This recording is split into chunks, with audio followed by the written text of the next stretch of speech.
देख ले बबुआ, यह हमनी के सबसे महंगा नींबू। जी भैया जी। जी भैया जी कहला से काम न चली।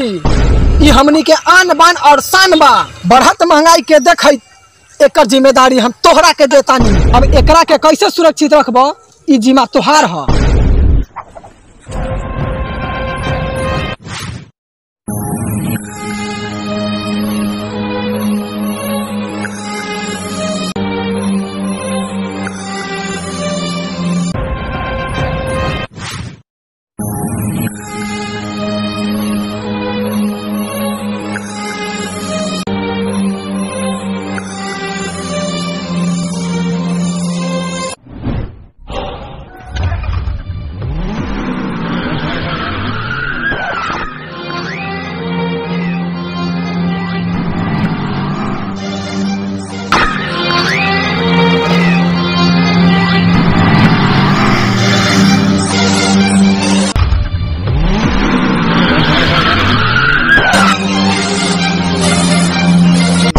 नींबू लेके भाग गई रे। भैया जी के बतावे के पड़ी। जी भैया जी, हाँ नींबू चोरी हो गई। का नींबू चोरी हो गए? जी पीछा करो। जी पीछा करा तानी।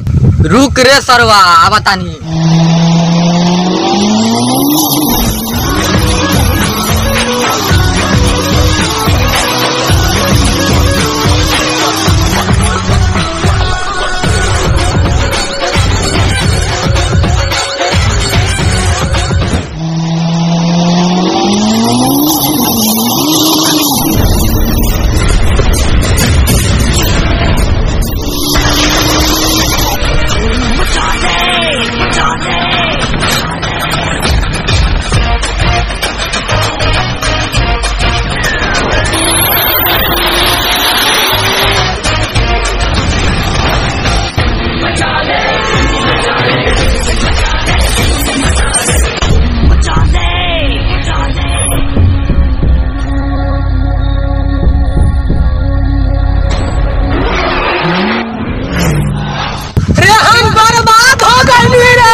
ऐसे का देख रहा बारा?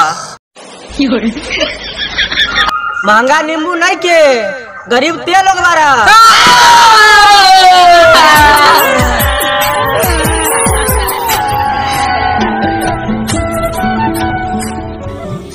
हेलो दोस्तों, अगर मेरा वीडियो आप सभी को पसंद आया तो वीडियो को जाकर लाइक कीजिए और चैनल को सब्सक्राइब कीजिए और बेल आइकन को भी कस के तोड़ दीजिएगा। फोड़ दीजिए लेकिन दबा दीजिएगा तो शेयर भी कर दीजिएगा।